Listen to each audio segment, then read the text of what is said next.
Hi, hello! Magandang umaga sa inyong lahat. Ako po'y si Mernafe, ang OFW. Dating OFW sa Saudi, sa Qatar, at sa Kuwait, at iba pa. Mahirap po ang trabaho bilang OFW sa disyerto. Sinisikap kong makapadala sa pamilya. Nakaipon din kahit papaano, nakaipon ako ng matawag nating pwede na umpisahan sa negosyo. Yan ang inisip ko pa noon nung nandun ako sa Saudi. Sa Saudi, okay naman din ang sweldo. Comfort ko sa kwarta, pero kulang ako sa kaligayahan, stress sa kakaisip, dahil yung pinadalhan ko ng pira ay nilustay po lamang. Kaya nga, nag-decide ako na uuwi na lang sa Pilipinas. Pero pagdating ko pa rin sa bahay, nung umuwi, hindi ko pa rin alam ano ang gagawin ko. Until such time na nakasali ako sa microfinance. Kasi nga, mga kaibigan at nauso naman po din dito sa Pilipinas yung utang. Kaya inumpisahan ko ang maliit na negosyo. Inumpisahan ko po itong pandesal. Kasi kahit papano, nakapundar po ako ng oven at mga roller at gamit sa pang bakery. Nagtitinda po ako. So, ganun. Nung nag-umpisahan ko na maggawa ng pandesal, nilalako ko na po yung pandesal at unti-unti dumami po yung aking tagabili. At sa aking pandesal na ito, ng mga customer na bumibili sa aking pandesal, puno po ako ng kaligayahan. Dahil po, ako po ang baker. Parang feeling ko, unti-unti akong nanalo. Dahil, yan hindi ko akalain maging baker ako.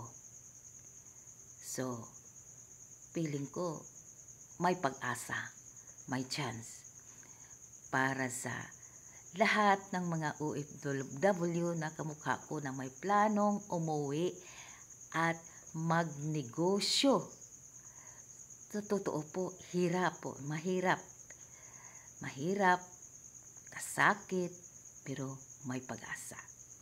Kung sisikapin, kahit utang man lang ang ating puhunan, basta disiplina, sipag, tiyaga, at pagdasal, malaki ang chance na aasinso. Sa ngayon po, unti-unti ko pang na studyhan kung paano ko gagampanan lahat yung aking pagninegosyo. Ano po yung negosyo ko? Pandesal. Ito, tapos na po akong gumawa ng pandesal. Patutubuin ko na lang sa mga banda alas 3. Ito, mga alas 3:30 or alas 4 ng madaling araw, lulutuin ko na. At mga alas 5, ako po'y naglalako na ng pandesal. At pagka ubos ng aking pandesal, mga 5, 6, mga 6, kung ubos na, pero ngayon ko kunti lang to, madali lang to maubos. So, gagamitin ko na naman yung binta ko, ibibili ko na naman ng isda, ng mga, I think, mga 10 kilos, at ilalako ko na naman. So, pag naubos na naman, dumubli na naman yung aking tubo, ginansya. Kaya, naisip ko guys, ang secret lang po sa pagninegosyo ay ang pagbibinta. So ngayon, ito, pero disiplina sa expenses. Kailangan, kunti ang expenses para ang iyong ginansya ay maiipon. Kahit pakunti, lalaki din. Pagkatapos kong magtinda ng isda, maglako, tapos mag-open na akong maliit na tindahan na mayroong saging, mayroong mga panakot, at yung ginamos, mayroon din ako. Kahit pakunti-kunti, yung ginansya ko sa pag-isda at pag pandesal, inuunti-unti ko rin pagbili ng aking display product na ko din dyan sa tindahan. Kaya guys, kayo din, kaya nyo yan guys. Iyon ang aking maibigay sa inyo na yung kamukha ko sa aking OFW. Kaya nyo yan guys. Kailangan lang tiyaga at disiplina para mulungtad at may chance na aasinso. Salamat sa panonood sa aking journey. Kung pareho tayong OFW na gustong mag-umpisa ng negosyo, kahit mahirap, huwag mag-alala. Kaya mo yan. Suportaan natin ang ating pangarap sa bawat isa-isa. Sure ako. So, ganyan lang guys. Ang aking maibigay sa inyo na informasyon at inspiration. Kaya guys, tara na.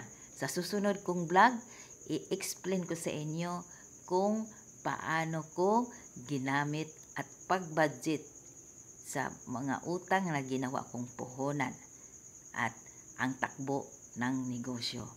Naway, mag-share po kayo, likes, at kailangan po susundin nyo ang aking mga yapak. Malay mo, ito ang way na magkaroon kayo ng lakas na loob. So, bye! At sa susunod naman, yan ang second episode natin, yung ating paano ko ginampanan ang negosyo. Real life to guys, ako mismo. Pareho tayong OFW at ito ang first step. Kaya abangan sa susunod na episode.